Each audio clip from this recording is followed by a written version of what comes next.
பார்த்திபன் அவர்கள் 1957 நவம்பர் 14 சென்னையில் பிறந்திருக்கிறார். இவருடைய இயற்பெயர் மூர்த்தி. இவருடைய அப்பாவின் பெயர் ராதாகிருஷ்ணன். இவங்க அம்மா பெயர் பத்மாவதி. குறும்பு காதலன், நக்கல் நையாண்டி நாயகன் என்று போற்றப்படுகிற நடிகர் பார்த்திபன் அவர்கள் சிறு வயதிலேயே அவ்வளவு சுட்டியாக இருப்பாராம். மிகுந்த அறிவுத்திறன் கொண்டவராகவும் இருந்திருக்கிறார். இவருக்கு திரைத்துறையில் வருவதற்கு அதுவே காரணம். இவரின் தந்தை குறைந்த ஊதியம் பெறும் தபால்காரராக இருந்ததால் ஆரம்ப பள்ளியை இவருடைய சொந்த ஊரில் இருந்த கார்ப்பரேஷன் ஸ்கூல்லேயே இவர் படித்திருக்கிறார்.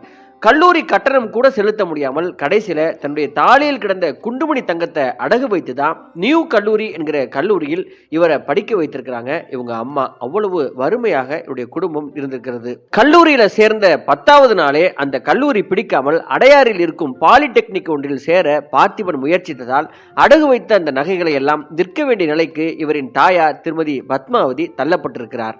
அடையாறு பாலிடெக்னிக்கில் 10 மாதங்கள் மட்டுமே